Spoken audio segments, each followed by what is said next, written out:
জাহাঙ্গীরনগর বিশ্ববিদ্যালয়ে এক মর্মান্তিক ঘটনা ঘটেছে। সেটি আজ সকালবেলা জাহাঙ্গীরনগর বিশ্ববিদ্যালয়ে কেন্দ্রীয় ছাত্র সংসদ নির্বাচন এবং হল সংসদ নির্বাচন জাকসুর ভোট গণনা চলছিল এবং সেই ভোট গণনায় অংশ নিতে এসেছিলেন চারুকলা বিভাগের সহকারী অধ্যাপক জান্নাতুল ফেরদৌস। তিনি অংশ নেওয়ার ঠিক 9টার ডক্টর অফিসে প্রবেশ করার পরই তিনি অসুস্থ হয়ে পড়েন এবং অসুস্থ হয়ে হাসপাতালে নেবার পথে তিনি মৃত্যুবরণ করেছেন এবং তারপরেই পুরো বিশ্ববিদ্যালয় জুড়েই যে উৎসবের জাকসু সেটি শোকাবহ জাকসুতে পরিণত হয় এবং সেই যে শোকাবহ পরিস্থিতি সেটি এখন বইছে তার নিজ যে বিভাগে। তো দেখানোর চেষ্টা করি এটি সেই জান্নাতুল ফেরদৌস যে বিভাগ এবং এই বিভাগে তিনি সহকারী অধ্যাপনা করেন, সহকারী অধ্যাপক। এবং এখানে এই বিভাগের যারা শিক্ষার্থী রয়েছেন সকাল থেকেই তারা আসছেন এবং তাকে শ্রদ্ধা জানানো হবে। যতটুকু জানা গেছে শুরুতে তার বিভাগে নিয়ে আসা হবে এবং তিনি প্রীতিলতা হলের দায়িত্ব পালন করেছেন পুলিং অফিসার হিসেবে, সেখানেও তাকে নেওয়া হবে এবং এরপরে তাকে কেন্দ্রীয় যে মসজিদ রয়েছে জাহাঙ্গীরনগর বিশ্ববিদ্যালয়ের সেই কেন্দ্রীয় মসজিদে নেওয়া হবে এবং সেখানে তার নামাজের জানাজা অনুষ্ঠিত হবে। একটু জানিয়ে রাখি যে চারুকলার যারা শিক্ষার্থী রয়েছেন তারা এসছেন, তাদের চোখে মুখে এক প্রকার হতাশা এবং যে শোকাচ্ছন্ন ভাব সেটি খুবই স্পষ্ট। প্রিয় শিক্ষিকাকে তারা হারিয়েছেন এবং তাদের যে শোকাবহ পরিস্থিতি, সেই পরিস্থিতিতে আসলে তাদের সাথে কথা বলার মতো পরিস্থিতি তৈরি হচ্ছে না, যার ফলে তাদের সাথে কথা বলাটা একটু কষ্টকর।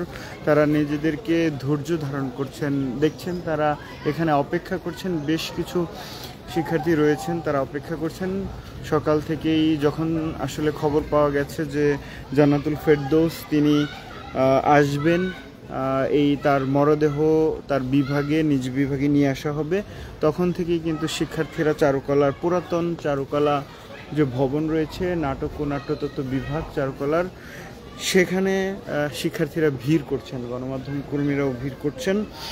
একটু জানিয়ে রাখি যে সকাল 9টার দিকে তিনি অসুস্থ হয়ে পড়েন সিনেট ভবনে এবং তারপরে তাকে নিয়ে যাওয়া হয় সাভারের এনাম মেডিকেল কলেজ হাসপাতালে এবং নেওয়ার পথেই তিনি মৃত্যুবরণ করেন। তবে হাসপাতালে নেওয়ার পরে চিকিৎসক সেটি নিশ্চিত করেন যে তিনি আর নেই পৃথিবীতে এবং ওই চারুকলা বিভাগের সহকারী অধ্যাপক এবং জাকসু নির্বাচনে প্রীতিলতা হলে পোলিং কর্মকর্তার দায়িত্বে ছিলেন জান্নাতুল ফেরদৌস। এবং এ বিষয়ে চারুকলা বিভাগের যে সভাপতি শামীম রেজা তিনি গণমাধ্যমকে বলেছেন যে প্রীতিলতা হলে রিটার্নিং অফিসার ও জান্নাতুল ফেরদৌস পোলিং অফিসার হিসেবে দায়িত্ব পালন করেছেন এবং গতকাল বৃহস্পতিবার ভোট গ্রহণ শেষে সন্ধ্যা 6টার পর তিনি বাসায় চলে যান। সকাল 7:30 থেকে 8টার দিকে ভোট গণনার জন্য তিনি সিনেট ভবনে আসেন। এরপর তৃতীয় তলায় ভোট গণনার কক্ষের দরজার সামনে হঠাৎ পড়ে যান। তাৎক্ষণিকভাবে তাকে এনাম মেডিকেল কলেজ হাসপাতালে নেওয়া হয় এবং সেখানে চিকিৎসক তাকে মৃত ঘোষণা করেন।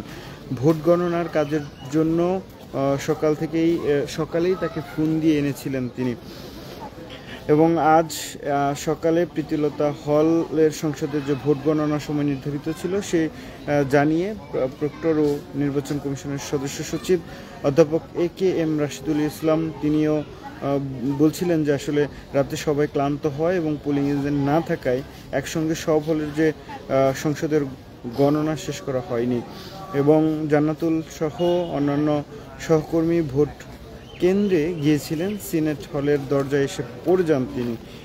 এটি ছিল তার শেষ মুহূর্তে তিনি পড়ে যান। তিনি এই মুহূর্তে যদি বলি যে তার নিজ বিভাগ রয়েছে, এটি তার নিজ বিভাগ যেখানে তিনি দীর্ঘ সময় অধ্যাপনা করেছেন।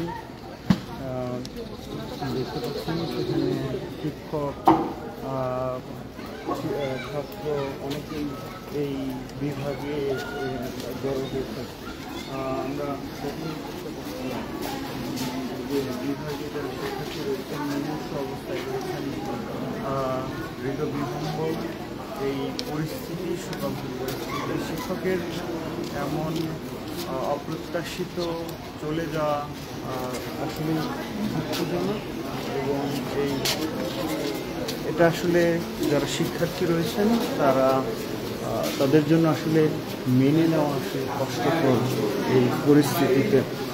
পাবনা সদর জেলায় জান্নাতুল ফেরদৌস শিক্ষিকা, তার বাড়ি এবং জেলাপাড়া, তিনি বিশ্ববিদ্যালয়ের চারুকলা, জাহাঙ্গীরনগর বিশ্ববিদ্যালয়ের চারুকলার প্রথম ব্যাচের শিক্ষার্থী এবং আবর্তন হয় 42তম আবর্তনে, এবং 21 সালে তিনি ক্যাম্পাসেই নিজ বিভাগে অধ্যাপক হিসেবে যোগদান করেন।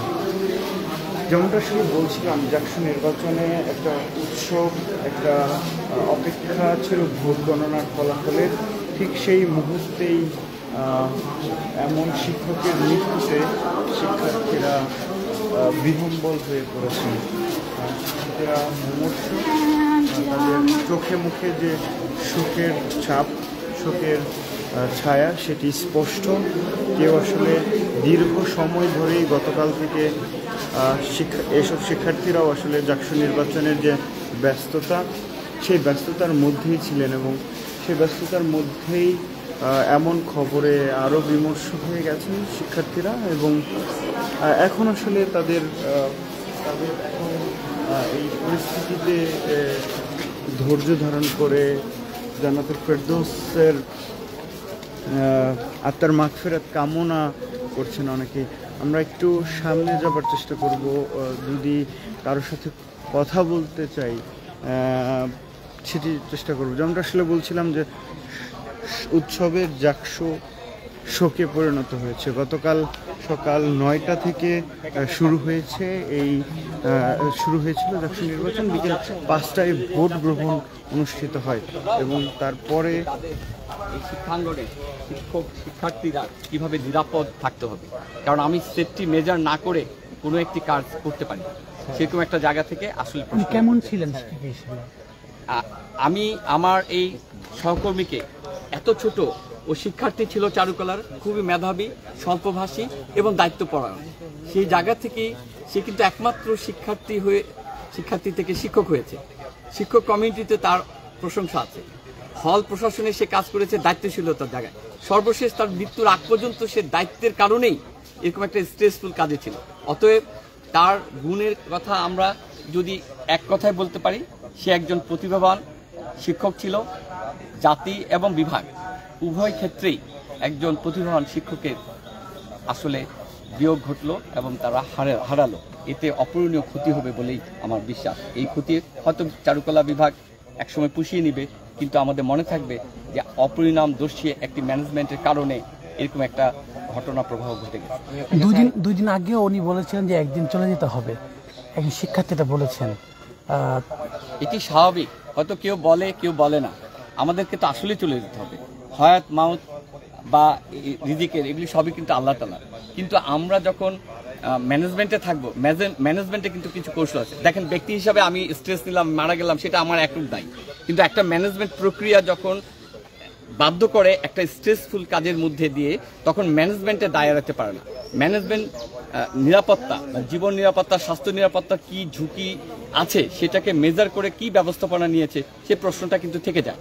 সেই জায়গা থেকে অবশ্যই সমালোচনার দাবি রাখে আমি মনে করি। স্যার, আমি আপনার কাছে একটা প্রশ্ন করতে চাই, সেটা হচ্ছে উনি কিন্তু হচ্ছে এই পুরাতন কলা ভবনের একজন শিক্ষক, এর পাশাপাশি কিন্তু যে জাকসু নির্বাচনটি অনুষ্ঠিত হয়েছে তার একজন কর্মকর্তা। এই যে তিনি মারা গিয়েছেন, এখনো কিন্তু আমরা দেখতে পাচ্ছি যে ভোট গণনার পদ্ধতি কিন্তু ভোট গণনার কাজ কিন্তু এখনো কিন্তু চলমান রয়েছে। তো এই বিষয়টাকে আপনি কিভাবে আনতে পারতেছেন? আমি জানি না নির্বাচন কমিশনার কি ভাবছে। তার একজন দায়িত্বরত কর্মকর্তা মৃত্যু ঘটেছে। হয়ত মাউত আগেই বলেছি যে আল্লাহর হাতে। দায়িত্বরত অবস্থায় মৃত্যু ঘটার পরে নির্বাচন প্রক্রিয়া, গণনা প্রক্রিয়া চলমান আছে। সেটি আমার মনে হয় তারা ভাবতে পারে এটা অবিবেচকেই আমি মনে করব যে সাময়িক স্থগিত করে হলেও বিষয়টি সমবেদনা জানানোর জন্য ডিপার্টমেন্ট বা বিভাগ বা তার কাছে আসা উচিত। আমি জানি না তারা কি ভাবছে, আমি এই মুহূর্তে বলতে পারবো না, কিন্তু আমার কাছে মনে হয়েছে যে কর্মরত অবস্থায় যে কোনো অফিসেই যদি কেউ মারা যায়, কর্ম সব কিছুই চেয়ে বড় হলো জীবন, সহকর্মীর জীবন মানে আমার জীবন, সেভাবে কিন্তু ভাবা উচিত ছিল ছাত্র, শিক্ষক তথা ম্যানেজমেন্ট, প্রশাসন সবারই। সেই জায়গা থেকে নিশ্চয়ই তারা ভাবছে। আমরা এখনও দৃশ্যমান দেখিনি যে নির্বাচন কমিশনার বা অন্য কেউ এখনও আসতে, নিশ্চয়ই তারা ভাববে, কিন্তু যদি সেটি বিবেচনায় না নেয় সেটি সমালোচনা তারা ভোগ করবে। কোন প্রক্রিয়ায় স্যার এই ভোট গণনা তাড়াতাড়ি হতে পারে? আপনার শিক্ষকের সাথে আমরা কথা বলছিলাম, তিনি জানাচ্ছিলেন যে নতুন ফেরদৌস ম্যাম তিনি সর্বকনিষ্ঠ একজন শিক্ষক ছিলেন এবং সেই সাথে প্রচণ্ড মেধাবী, প্রখর মেধাবী ছিলেন এবং তার মেধায় তিনি স্থান করে নিয়েছেন সেই জায়গাতে। এবং আমি একটু আরেকজনের সাথে কথা বলতে চাই, একটু কথা বলবেন যে আপনি কি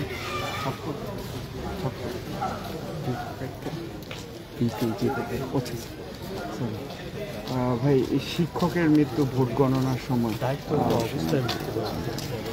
এই বিষয়টি আমাদের জন্য দুঃখজনক কিনা সেটা অবশ্যই বিষয়টি আমাদের জন্য দুঃখজনক। আমাদের যিনি আসলে মারা গিয়েছেন চারুকলা বিভাগের সহকারী অধ্যাপক জান্নাতুল ফেরদৌস ম্যাম, তিনি আমাদের এই নির্বাচনে পোলিং এজেন্টের দায়িত্বে ছিলেন এবং আজকে সকালে যিনি এখানে আসেন তিনি অসুস্থতা ফিল করছিলেন এবং সেখান থেকে তাকে আমাদের মেডিকেল সেন্টার, পরবর্তীতে আমাদের মেডিকেল সেন্টার থেকে তাকে সাভারের এনাম মেডিকেলে নেওয়া হয় এবং সেখানে যে দায়িত্বরত চিকিৎসক তাকে মৃত বলে ঘোষণা করেন। তো এটা আসলে আমাদের সকলের জন্যই একটি আসলে দুঃখজনক ঘটনা এবং নির্বাচনের একটি উৎসবমুখর আমেজের মধ্যে আসলে ম্যামের মৃত্যুটা আমাদের সকলের জন্যই একটি বিষয়ের কালো ছায়া হিসেবে নেমে এসেছে। আমরা ম্যামের এই মৃত্যুটা কিছুতেই মেনে নিতে পারছি না এবং ম্যামের যে বিদেহী আত্মার মাত্রাটা আমরা কামনা করছি। ম্যামের একটু পরেই তার ডিপার্টমেন্টের সামনে আনা হবে, আমরা সকলেই এখানে দাঁড়িয়ে আছি তার জন্য এবং তাকে শেষ বিদায় দেওয়ার জন্য। বাদ জুমা আমাদের কেন্দ্রীয় মসজিদের ওখানে ম্যামের জানাজা নামাজ অনুষ্ঠিত হবে এবং আমরা আসলে ম্যামের জন্য দোয়া করি যাতে ম্যামের বিদেহী আত্মা মাগফিরাত কামনা করি। জিতু ভাই, একটু জানি সেটা হচ্ছে আমরা গতকাল একেবারে ভোটের প্রথম থেকে শুরু করে সেসব আমরা ছিলাম, বিভিন্ন কেন্দ্রগুলো আমরা পরিদর্শন করেছি, সেখানে ছোটোখাটো কিছু অব্যবস্থাপনায় যত ত্রুটি ছিল আমরা দেখেছি। তারপরেও পুরো নির্বাচনটাকে যদি আমরা এক কথাই বলি তাহলে বলা চলে যে একটি সুষ্ঠু নির্বাচন হয়েছে। তারপর নির্বাচনের ফলাফলের জন্য একটা দীর্ঘ সময়, তারপর একটা দুর্ঘটনা ঘটে যাওয়া, একজন ম্যামকে আমরা হারলাম। তো এই পুরো ব্যাপারটাকে আরেকটা পক্ষ বর্জন করলো। তো বলা চলে যে নির্বাচনকে একটা বলা চলে যে নির্বাচন নিয়ে একটা বিতর্ক সৃষ্টি। ব্যাপারটি আসলে দীর্ঘসূত্রিতার কারণে দীর্ঘসূত্রিতাকে আপনি প্রশাসনের এটাকে ব্যর্থ করেন। দেখেন 33 বছরে নির্বাচনটা বন্ধ ছিল, তো সেখানে 33 বছরের যে অচল অবস্থা সেটি কাটিয়ে ওঠে অনেক জটিলতা ফেস করে, অনেক চ্যালেঞ্জের মোকাবেলা করে প্রশাসন এই নির্বাচনটা সুষ্ঠুভাবে সম্পন্ন করার জন্য সর্বাত্মক চেষ্টা করে গিয়েছে। আমরা দেখেছি বিশ্ববিদ্যালয়ে প্রায় 700 শিক্ষকরা কিন্তু কখনই চান না জাকসু নির্বাচন অনুষ্ঠিত হোক। যদি তারা চাইতেন তাহলে সমস্ত শিক্ষকরা এই নির্বাচনকে সুষ্ঠুভাবে সম্পন্ন করার জন্য যার যার জায়গা থেকে আন্তরিকতার সাথে এই প্রশাসনকে এবং নির্বাচন কমিশনকে সহায়তার হাত বাড়িয়ে দিতেন। কিন্তু আমরা দেখেছি মুষ্টিমেয় কিছু শিক্ষক তারা আসলে দিন রাত 24 ঘন্টা পরিশ্রম করে এই নির্বাচনকে সুষ্ঠুভাবে সম্পন্ন করার জন্য সর্বাত্মক চেষ্টা চালিয়ে যাচ্ছেন। তো সেক্ষেত্রে আমরা গতকাল সকাল 9টা থেকে যখন ভোট গ্রহণ শুরু হয়েছে এবং বিকাল 5টা অবধি যে আমাদের ভোট গ্রহণের সময়সূচি ছিল, পরবর্তীতে ভোটার উপস্থিতি বেশি হওয়ার কারণে আমাদের কিছু কিছু হলে সন্ধ্যা অবধি ভোট গ্রহণ চলেছে। আমরা সারাদিনের যে বিষয়গুলো দেখেছি সেখানে আসলে জাকসু নিয়ে যে অনেকেই যে প্রশ্ন তুলেছেন সেই প্রশ্নগুলো ম্যাক্সিমামই ভিত্তিহীন, কেননা এখানে নির্বাচনী কারচুপি বা কোনো রকম যে পক্ষপাতমূলক আচরণ যে বিষয়গুলো তার সামনে এসেছে সেগুলো কোনো রকমের সুস্পষ্ট কোনো ভিত্তি নেই। তো আমরা মনে করি যে নির্বাচনকে শুধুমাত্র প্রশ্নবিদ্ধ করার জন্য যে একটি বিশেষ মহল তারা এই কাজ চালিয়ে গেছেন। তারা অতীতেও নির্বাচনকে বানচালের জন্য সর্বাত্মক চেষ্টা চালিয়ে গিয়েছিলেন, কিন্তু নির্বাচন বানচাল করতে তারা ব্যর্থ হয়ে পরবর্তীতে নির্বাচনের আগ মুহূর্তে এসে মূলত নির্বাচন বর্জন করেছে। তারা আসলে বরাডবির ভয়ই, নির্বাচনে পরাজিত হওয়ার ভয়ই মূলত এই নির্বাচনটি বর্জন করেছে বলে আমরা মনে করি। জি, ধন্যবাদ। দর্শক দেখছিলেন শিক্ষক এবং আমরা একজন প্রার্থীর সাথে কথা বলছিলাম, তিনি যেমনটা বলছিলেন যে এই জানাতুল ফেরদৌস ম্যাম, তার মৃত্যুতে তার যে শোকের ছায়া, সেই শোকের ছায়া তাদের কথার মধ্যে ভেসে এসছে। এবং এই শিক্ষক যেমনটা আসলে বলছিলেন যে তার যে মেধা, প্রখর মেধার কারণেই তিনি এই বিভাগেই, নিজ বিভাগে অধ্যাপনার সুযোগ পান এবং তার যে আচার ব্যবহার সেটিও আসলে সকল সহকর্মীর সাথেই সৌহার্দ্যপূর্ণ ছিল। সবশেষ এই যদি বলি যে ডেইলি সানের পক্ষ থেকে তার মৃত্যুতে আমরা শ্রদ্ধা জানাচ্ছি, শোকাহত, এবং তার আত্মার মাগফিরাত কামনা করে এই মুহূর্তে শেষ করছি। আপনাদের সঙ্গে ছিলাম শেখ নাসিরউদ্দিন, দেখছিলেন ডেইলি সান।